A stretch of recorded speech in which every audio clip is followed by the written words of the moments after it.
They say that it's going to be ended at Old Trafford. But isn't that what they said for PSG? They won 2-0. Yeah, but PSG not... sorry, United...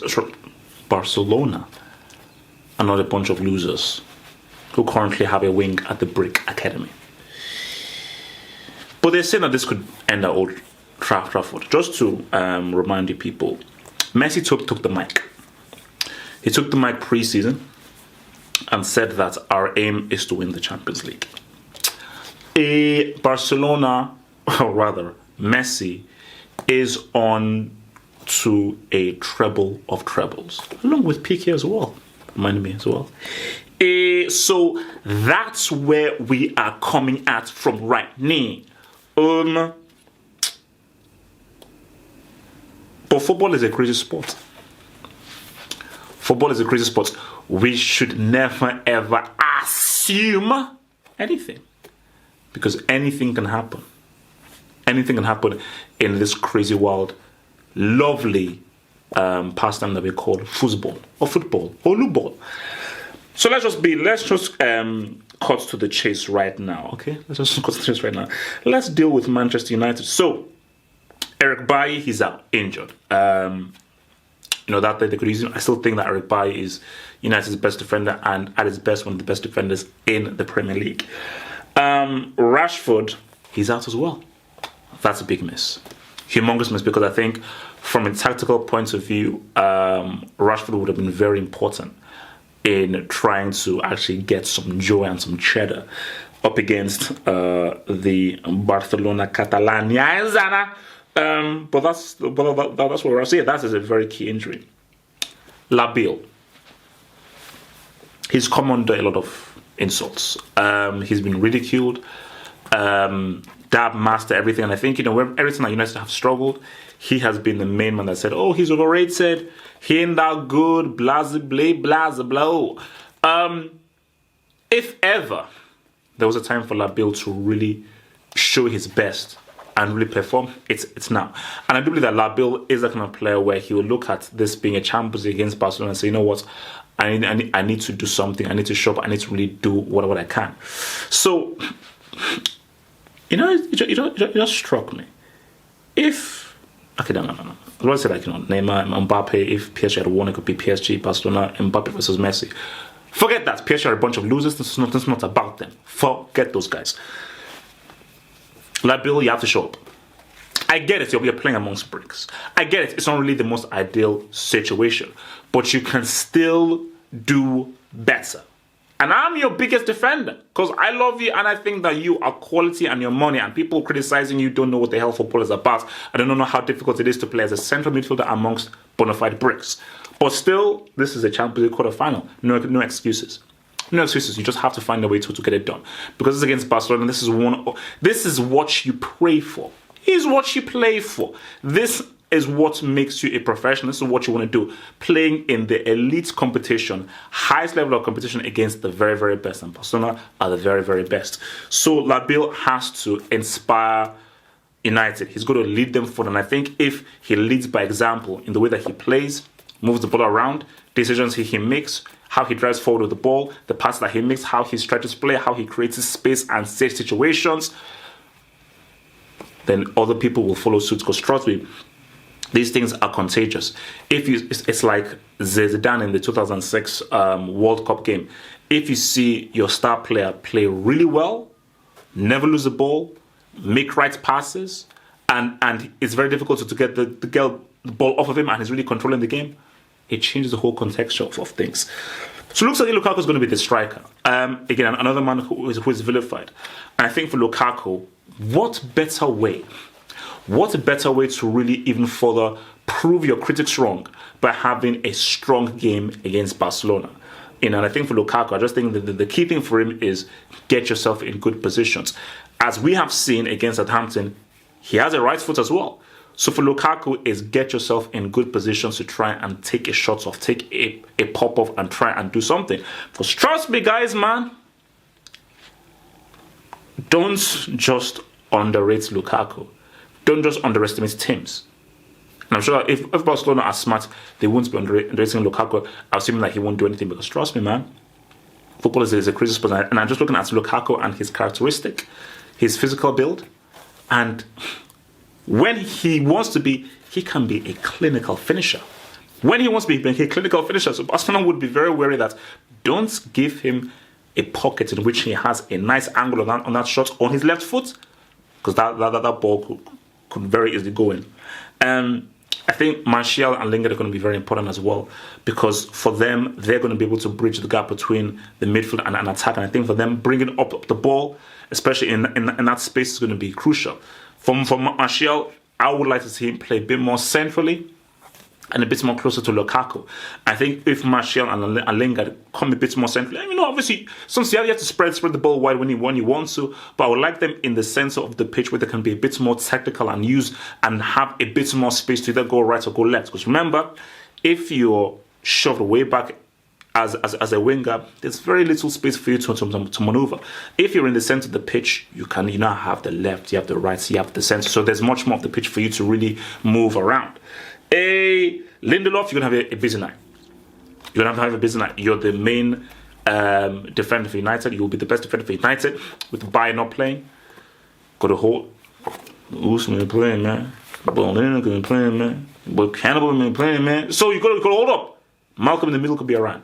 Shutini could be around. So for Lindelof, man, if you don't have the best game, you're going to get touched up, because Barca are coming for that ass. And David De Gea, prove to me. Everybody has said, oh my gosh, he's the best keeper in the world. He's the number one keeper. He truly is the best. As I said again, being the best in the Premier League doesn't mean you're the best in the world. Now you're going up against the very best.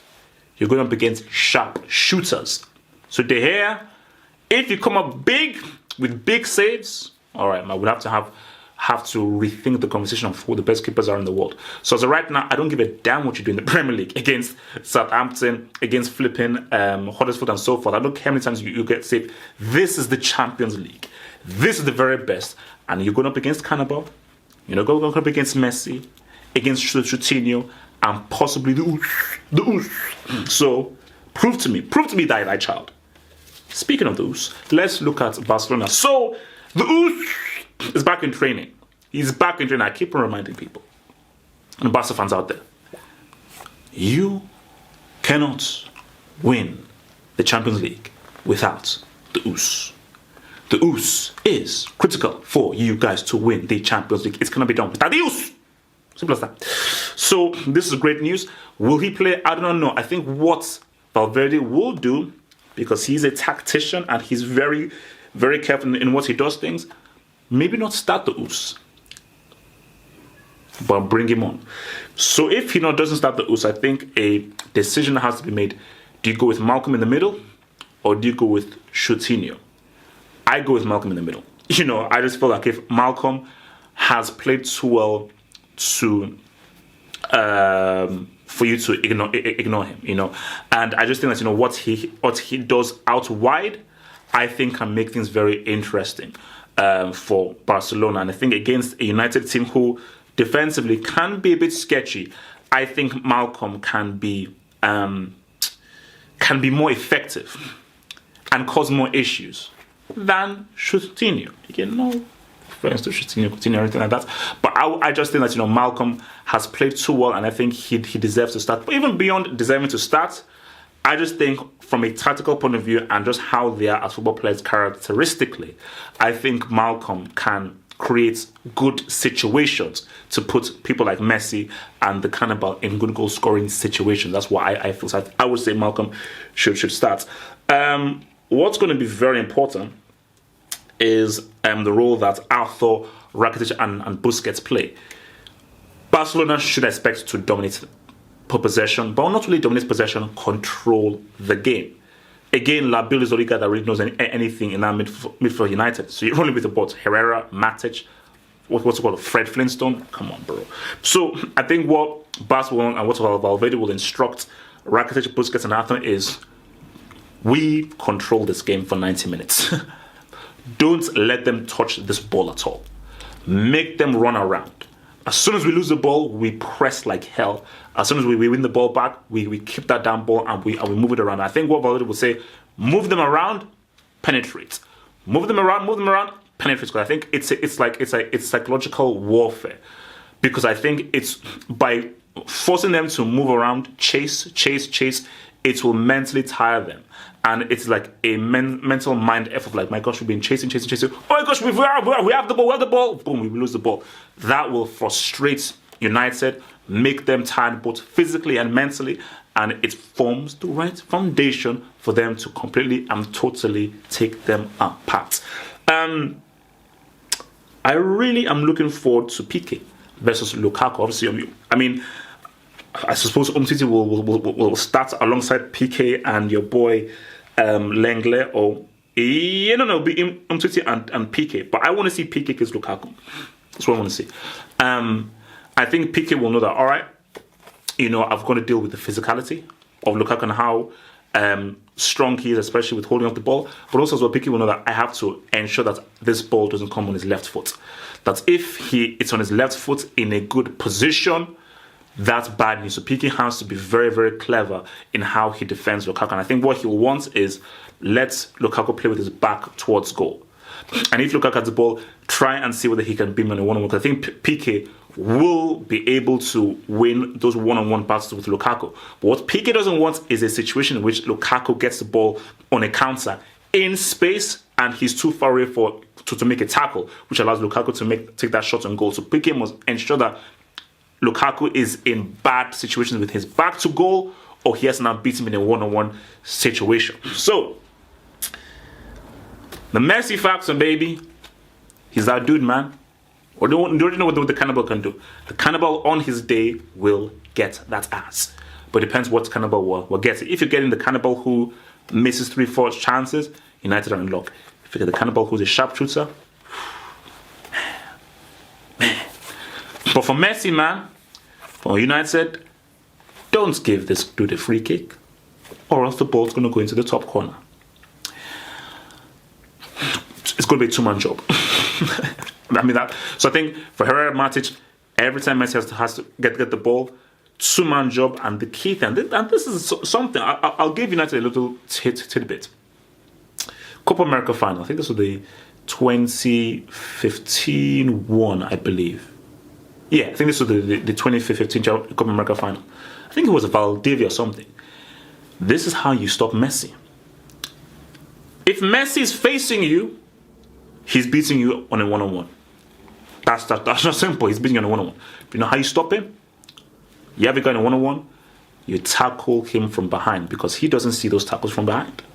So you now have to hope that the referee is a bit it's not as harsh, because since Copa America referees, you have to pretty much commit like triple bloody physical warfare before they give you a yellow card.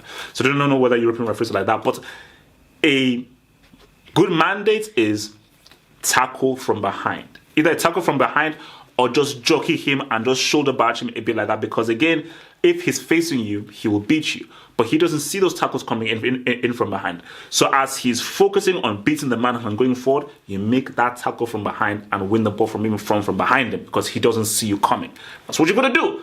But it's going to be a 2-man, 3-man job for Messi, because if they allow Messi to roll, allow him to enjoy himself, and allow him to get in positions, it's going to be lights out. So it is very important that United have a strong, clear, definitive plan for taking Messi out of the game. Because if there's not a plan, and Messi is giving space, and Messi is enjoying himself, and he's getting into those areas, and it's combining with the 1-2s, and if I told you, man, arguably one of the greatest marriages we've seen in football is Lionel Messi to Jessica Alba. So if Messi is getting those balls over the top to Jessica Alba, it's going to be lights out. So it's going to be very important for United is watch the run of Jessica Alba, because Jessica Alba loves those deep runs, and Messi and Jessica Alba just have that understanding. So, what are we saying? What are we saying here? Guys, let's show United some respect. Okay, please. Okay, so all this like 5-0, 4-0.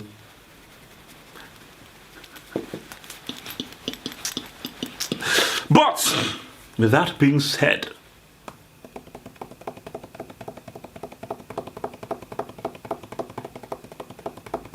2-1.